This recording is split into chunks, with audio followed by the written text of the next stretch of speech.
여러분, 그 구글이라는 회사를 한 번쯤은 다 들어보셨을 겁니다. 전 세계의 1위 기업이다라고도 부르기도 합니다. 한 번은 이 구글이라는 회사에서 전 세계에 있는 그 팀들을 다 이렇게 조사를 한 적이, 연구를 한 적이 있습니다. 어떤 팀에서 가장 큰 성과를 나타내는가, 어떤 팀이 가장 큰 능력을 나타내는가, 그 이유가 무엇인가를 몇 년 동안 심리학자들과 전문가들이 데이터를 분석하면서 이유를 찾았습니다. 그들이 몇 번 얼마나 이야기를 같이 서로 나누는지, 또 얼마나 자주 같이 밥은 먹는지, 또 이메일을 보내고 메시지를 얼마나 자주 소통하면서 팀을 이렇게 이뤄가는지를 연구를 분석을 한 겁니다.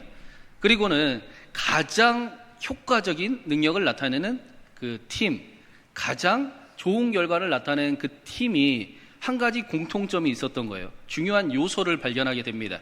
그 요소가 바로 심리적 안정감이 있더라라고 결론을 냅니다. 다시 말하면 이 팀들은 항상 같은 팀을 나를 믿어줌을 알고 있습니다. 내가 실수를 하거나 내가 어떤 일을 하든 간에 시기하거나 질투하지 않습니다. 항상 나를 탓하지 않고 인정해주고 응원해주는 그런 분위기가 조성이 되어 있습니다. 나의 편이 되어줄 거다. 내가 실수해도 나의 편이 되어줄 거라라는 심리적 안정감을 전부 다 가지고 있었습니다.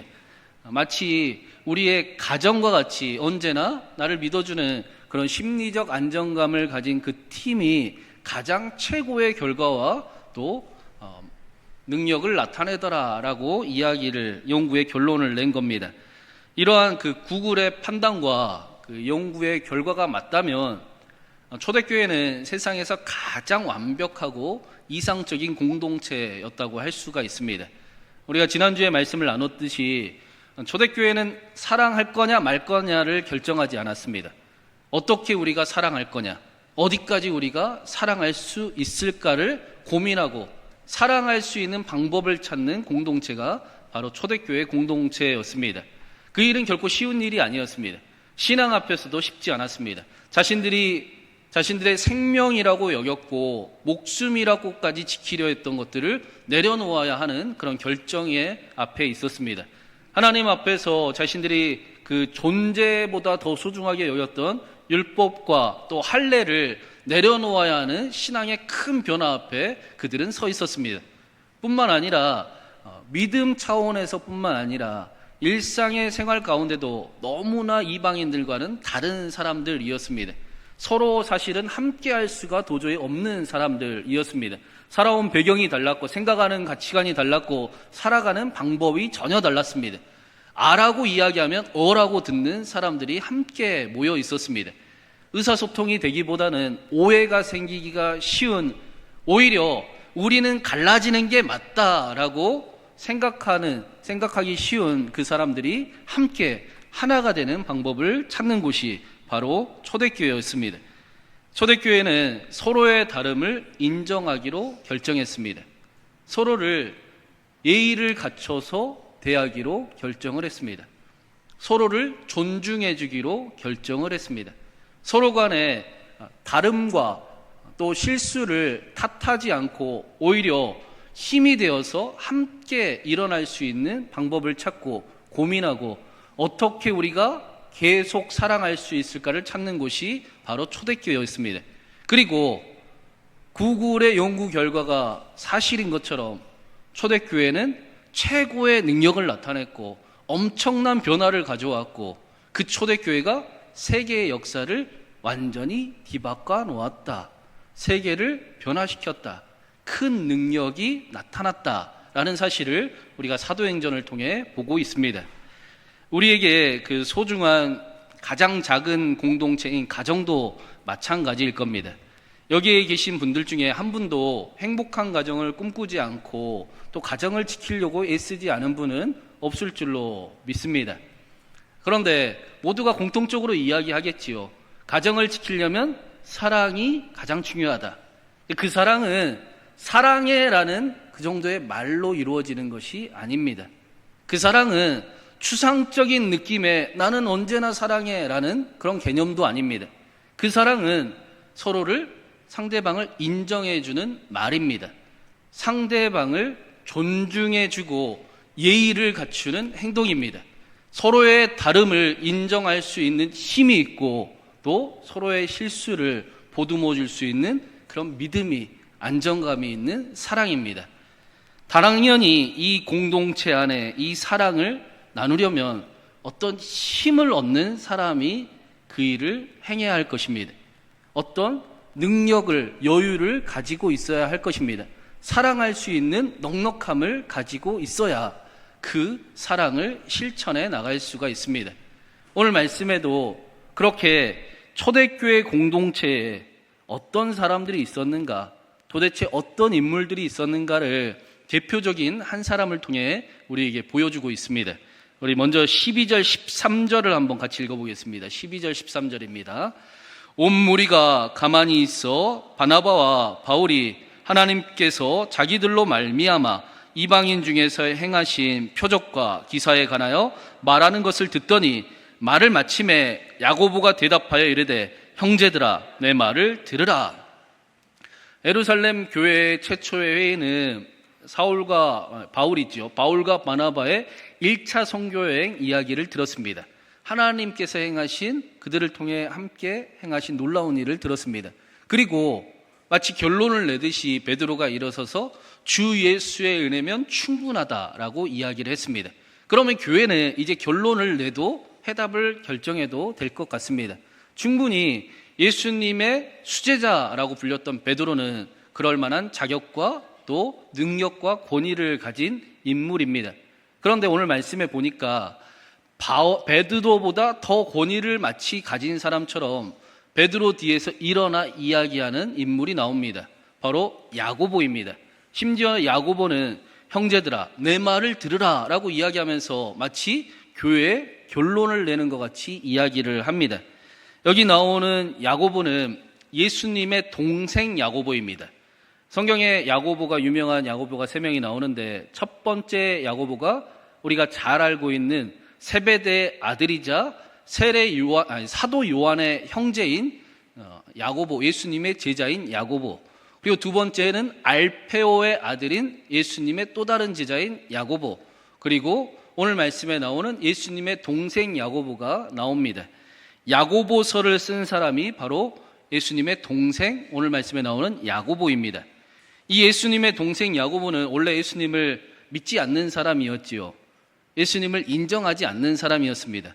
그래서 예수님께서 공생애를 시작하시면서 고향에 방문하시니 쫓아가서 미쳤구나 라고 예수님의 사역을 말리던 사람이 바로 야고보였습니다. 예수님과 가장 가까이 있었지만 예수님을 사실은 가장 모르는 사람이 야고보였던 것입니다. 예수님과 형제로 가까운 사이였으나 예수님에서 가장 모르던 야고보. 그래서 누구보다 예수님이 누군지 분명하게 알기 전까지는 힘든 인생, 괴로운 인생을 살아갈 수밖에 없었던 사람이 야고보였습니다. 태어나자마자 예수님과 형제로 태어났어요. 자신의 결정과는 상관없이 예수님과 사람들이 보기에 함께하는 사람이 됐습니다. 예수님을 믿는 것처럼, 믿는 사람처럼 보입니다.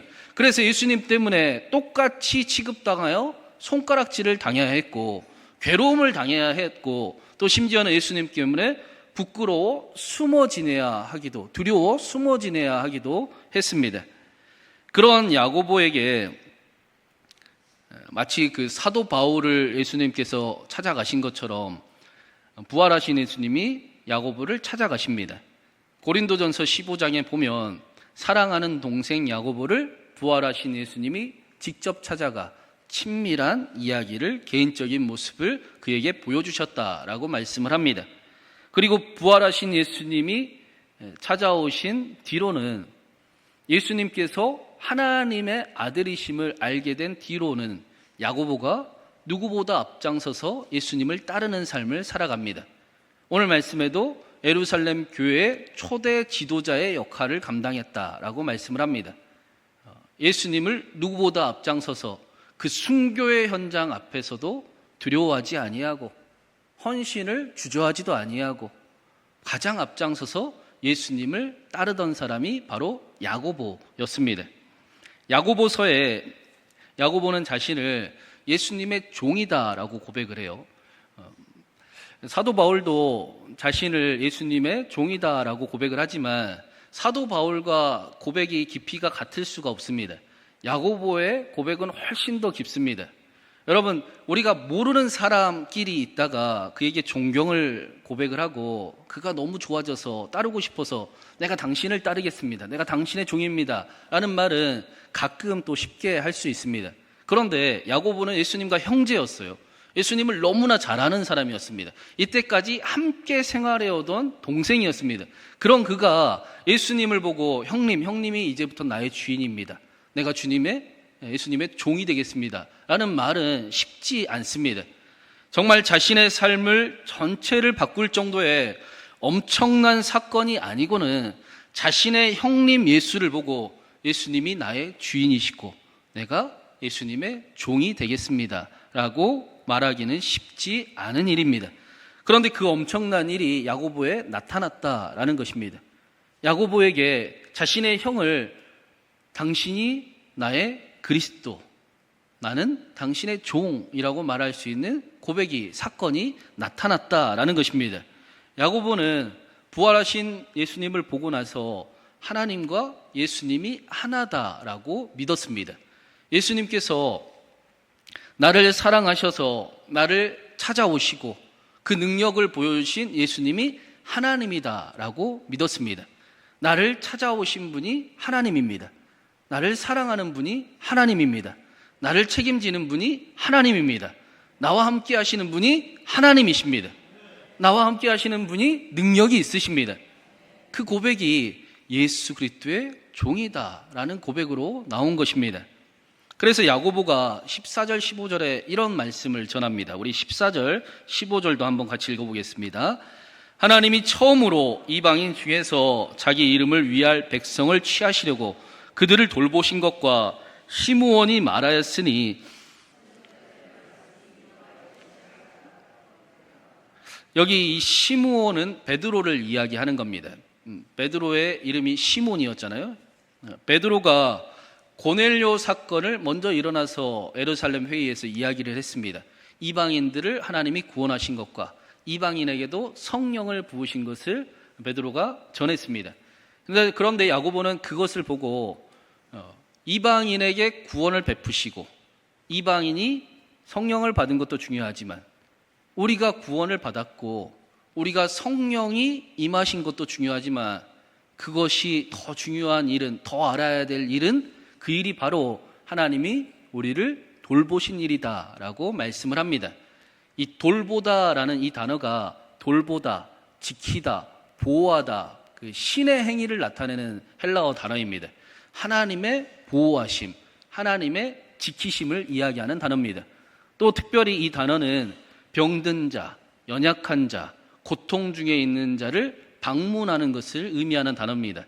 그래서 하나님의 신방을 의미하는 단어입니다. 하나님이 우리를 찾아오셨습니다. 하나님이 우리의 마음에 신방하셨습니다. 하나님께서 약속하셨던 그 일들을 그들에게 실제로 책임지시고 그들을 살피시고 그들을 일으키시고 그들을 세우시고 그들에게 지키시고 그들을 지키시려고 신방하셨다, 찾아가 주셨다, 찾아오셨다. 그 일이 성경에 기록된 것과 똑같다라고 말씀하는 겁니다. 야고보가 무슨 말을 전하고 있습니까? 하나님이 나를 지키기를 원하십니다. 하나님이 나를 정말 사랑하십니다. 하나님이 나를 축복하기를 원하십니다. 하나님이 나를 다시 일으키시기를 원하십니다. 그래서 부활하셔서 나를 찾아오셨습니다. 그 일이 성경에 기록된 일이었고 그 일이 지금 이방인에게도 나타나고 있습니다. 우리 모두에게도 말씀처럼 행하셨습니다. 우리가 약할 때, 우리가 병들었을 때, 우리가 괴로운 가운데 있을 때, 우리가 혼자 숨죽여 있을 때 하나님이 우리를 찾아오셨습니다. 두려워하지 말아라. 내가 너의 하나님이 됨이라. 놀라지 말아라. 내가 너를 붙잡고 너를 지킬 것이다 라고 말씀하셨다라는 것입니다. 하나님은 우리의 아버지이기를 포기하신 적이 한 번도 없으시지요. 하나님은 그런 하나님이십니다. 여전히 오늘도 우리를 찾아오시고 우리의 마음을 신방하시며 우리를 일으키기를 원하고 계십니다. 하나님은 그런 분이십니다. 그리고 이어서 하나님께서 우리를 왜 신방하시는가, 왜 이 약속을 지키시는가, 그 이유가 나옵니다. 우리 마지막으로 16절 17절 같이 읽어보겠습니다. 16절 17절입니다. 이후에 내가 돌아와서 다윗의 무너진 장막을 다시 지으며 또 그 허물어진 것을 다시 지어 일으키리니 이는 그 남은 사람들과 내 이름으로 일컬음을 받는 모든 이방인들로 주를 찾게 하려 함이라 하셨으니, 하나님께서 우리를 신방하시는 이유는 지쳐 쓰러져 있고 허물어져 있는 우리의 마음을 다시 일으키시기 위함입니다. 그리고 남은 자들처럼 하나님을 믿는 자, 하나님을 아는 자의 삶을 살아가게 하시기 위해서입니다. 하나님을 믿지 않는 이 세대에, 하나님을 믿어도 자기 욕심을 위해 믿는 이 세대에, 하나님을 마치 우상 숭배처럼 나를 위해서 계셔야 하는 분이다라고 그렇게 우상 숭배하는 이 세대에, 하나님을 도무지 찾는 자가 없고 하나님을 겉으로만 믿는 이 세대에 여전히 하나님을 믿고 하나님을 의지하고 하나님의 능력을 나타내고 여전히 나는 하나님을 그러나 사랑합니다 라는 사람들을 세우시려고 하나님이 신방하셨습니다. 아멘 소리가 하나도 안 나오네요. 하나님께서 우리를 신방하셔서 하나님의 능력을 보여주시고 하나님의 영광을 알게 하시며 그 하나님의 나라, 썩어 없어질 나라가 아니라 영원할 나라를 꿈꾸며 살아가게 하셨습니다. 그 일을 위해 하나님이 우리와 함께 하십니다. 사랑하는 여러분, 하나님이 저와 여러분과 함께 하십니다. 함께함을 더 이렇게 느끼고 싶으시면 언제나라는 단어를 넣어보면 됩니다. 하나님이 언제나 여러분과 함께 하십니다. 하나님이 언제나 여러분과 함께 하십니다. 하나님이 어떻게 함께 하시는지, 그 하나님의 함께 하심을 더 이해하기를 원하면 함께라는 단어를 빼면 됩니다. 하나님이 하십니다. 하나님이 여러분의 삶에 일하십니다. 하나님이 함께 하십니다. 사탄의 거짓말 중에 가장 성공한 거짓말은 예수님 믿고 쉽게 살아라 이지요. 예수님 믿으면 인생이 편해진다. 가장 성공한 거짓말이지 않습니까? 여기도 속아 넘어간 분이 계시지 않아요? 그렇게 배웠고 그렇게 가르쳤고 그런 줄 알았습니다. 근데 성경을 읽어보니까 성경은 절대로 예수님 믿고 쉬운 인생 살아라 라고 말씀하지 않습니다. 거짓말입니다. 사탄의 거짓 농단입니다. 성경은 예수님 믿고 쉬운 인생 살아라가 아니라 예수님 믿고 멋진 인생 살아가자 라고 말씀합니다. 영광스러운 인생 살아가자라고 말씀합니다. 그 영광을 위해 고난도 함께 감당할 수 있을 것처럼 아름다운 인생 함께 만들어 가보자. 세상 끝날까지 내가 너희와 함께 하리라 라고 말씀하십니다. 멋진 인생, 아름다운 인생 살아가는 우리 신광교회가 되기를 간절히 바랍니다. 하나님을 사랑하는 우리 교회가 되기를 바랍니다. 그 일을 위해 헛된 것은 버리는 연습들을 좀 하고 하나님 앞에 갈 때는 하나님, 내가 얼마나 멋지게 하나님 나라 위에 이렇게 이루었는지 보십시오. 사랑하는 하나님, 내가 얼마나 애쓰고 수고하고 하나님을 위해 그렇게 부족하지만 넘어질 때도 많았지만 실수할 수도 있었지만 그렇게 정말 하나님을 사랑했는지 하나님 보십시오 라고 이야기할 수 있는 저와 여러분 되기를 간절히 바랍니다. 벽돌 쌓는 일을 하는 세 사람의 벽돌공이 있었어요. 이 세 사람에게 그 하는 일을 똑같이 물었습니다. 당신은 지금 무엇을 하고 있습니까? 그랬더니 첫 번째 벽돌공은 보시다시피 벽돌을 쌓고 있어 라고 대답을 했습니다. 두 번째 벽돌공은 집을 짓고 있어 라고 대답을 합니다. 세 번째 벽돌공은 하나님의 성전을 세우는 중이요 라고 대답을 했습니다. 같은 시간에 똑같은 일을 했는데 세 사람의 삶의 방향과 이유가 그 느낌이 너무나 달랐습니다. 그의 인생이 남기는 것도 너무 다릅니다. 첫 번째 벽돌을 쌓았던 그 이는 항상 인생에 수고만 가득했습니다. 남긴 것도 수고뿐이었습니다. 내가 이 인생 평생 수고만 하다가 그게 헛수고인지 진짜인지도 모르는 인생 살다 가는구나 라고 이야기했을 것입니다. 두 번째 건물을 집을 세우는 벽돌공은 언제나 일이 가득한 인생을 살았을 겁니다. 일로 바쁜 인생. 나는 항상 집을 세우고 있다. 그리고 남긴 것은 집이었을 것입니다. 그런데 마지막으로 하나님의 성전을 세운 사람은 그 성전을 통해 하실 일을 기대했을 겁니다. 하나님을 기대하는 삶을 살았을 것입니다. 이 성전을 내가 비록 수고하고 애쓰며 헌신하고 이 성전을 위해 지으며 살아가지만 이 성전을 통해 하나님의 은혜가 임하고 많은 이들이 다시 힘을 얻고 소망을 갖게 될 일을 꿈꾸며 인생을 살아갔을 것입니다. 그리고 그 일이 자신에게도 기쁨이요, 힘이요, 또 능력이 되었을 것입니다.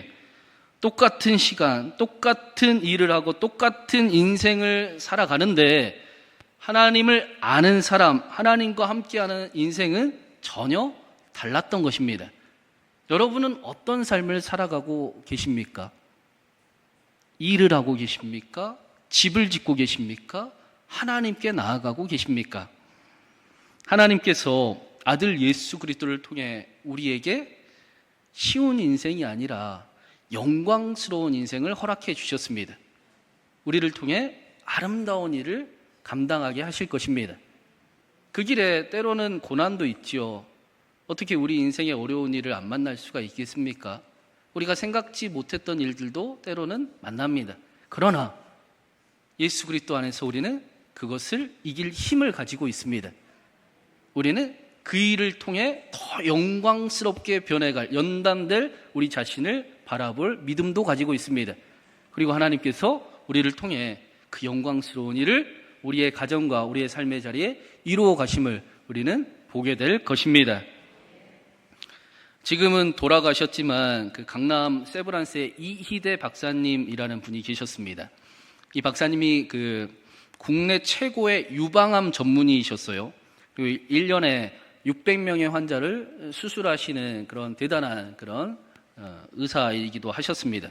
그런데 이 암 전문가였던 이희대 박사님에게 암이 찾아온 겁니다. 2003년에 대장암 4기로 발견을 했습니다. 당시에는 대장암 4기 하면 말기다라고 이야기할 때입니다. 이희대 박사님이 이런 이야기를 합니다. 원숭이도 나무에서 떨어질 때가 있네요. 2003년에 암 진단을 받고 얼마나 부끄러웠는지 모르겠습니다. 지난 7년 동안 모두 11번이 재발했고 간 절제 수술을 3번을 했고 대장과 직장은 각각 1번씩 절제 수술했습니다. 골반뼈 제거 수술도 받았습니다. 방사선 치료와 항암제 투약도 계속 하고 있답니다. 뼈까지 암이 전해되어 버려서 뼈를 이렇게 제거하는 수술을 해야 했다면 이 교수님, 박사님의 그 상태가 얼마나 심각했는지를 우리가 의학 지식이 없어도 짐작을 할 것 같습니다. 그런데 이렇게 11번이 재발이 되고 엄청난 수술을 겪었는데 그때 이 이희대 박사님이 이런 이야기를 하십니다. 단 한 명의 암 환자라도 더 치료해주고 세상을 떠나는 것이 내 삶의 목표입니다. 이게 대장암 4기 때 하신 거예요. 그리고 실제로 대장암 5기를 살아가십니다. 이런 얘기를 해요. 대장암 4기지만 5기를 가지고 암과 싸우면 암의 5기를 맞이할 수 있다. 내가 그 증거다라고 이야기를 합니다. 이분에게는 절망이 보이지 않습니다. 두려움도 볼 수가 없습니다. 능력 주시는 자 안에서 내가 모든 것 할 수 있다는 고백만 보이는 것 같습니다. 이희대 박사님이 암 환자들에게 전하는 10계명이 있습니다. 성경에 나오는 10계명 말고 암 환자들, 또 우리에게도 건강한 삶을 살아가기 위해 전하는 10계명인데 간단히 몇 가지만 나누면, 첫 번째 계명은 항상 찬양하면서 운동하라, 꼭 찬양하면서 운동하라 라고 이야기를 합니다. 두 번째 계명은 욕심을 제발 버려라. 암의 원인이 욕심이다. 욕심을 버리고 제발 긍정적인 삶을 꿈꾸며 살아라 라고 이야기를 합니다. 제 3계명은 암 오기는 있어도 말기는 없다 입니다. 자신이 암 사기에 말기라고 이야기하지 않고 암 사기에 오기를 가지고 암과 싸웠더니 암 오기를 살아간 것이 증거라 라고 이야기하면서 암은 말기가 없습니다. 암은 오기가 있을 뿐입니다. 여러분도 오기를 가지고 살아가면 암 오기를 살아갈 수 있다라고 이야기합니다. 그리고 4계명이 암은 축복이다. 암에 걸리면 사랑을 깨닫게 됩니다. 암에 걸리면 가족이 소중해지고 가족의 건강까지 챙기는 자신을 발견할 수 있습니다. 그리고 이어지는 계명들은 꿈을 잃어버리지 말고 감사 기도를 드리고 보답하는 인생을 사십시오. 의미 있는 인생을 사십시오. 쉬운 인생, 포기해버리는 인생이 아니라 여러분의 하루하루를 가치 있는 인생으로 만드십시오 라는 말씀입니다. 사랑하는 여러분, 하나님께서 오늘도 저와 여러분을 신방하시고 함께 하십니다. 우리의 무너진 마음을 일으키시고 새 힘을 주시고 욕심도 버리게 하시고 다시 하나님의 영광 위에 하나님을 그렇게 뜨겁게 사랑했던 것처럼 하나님을 사랑하는 삶을 살아가는 하나님의 나라 꿈꾸는 저와 여러분 되기를 간절히 바랍니다. 그래서 예수님 믿고 쉬운 인생이 아니라 예수님 믿고 하나님 나도 멋진 인생 살아보겠습니다. 영광스러운 인생 한번 살아보겠습니다. 하나님 나와 함께하여 주시옵소서, 나를 통해 영광받아 주시옵소서 라고 말하며 살아가는 저와 여러분 되기를 주님의 이름으로 축원합니다.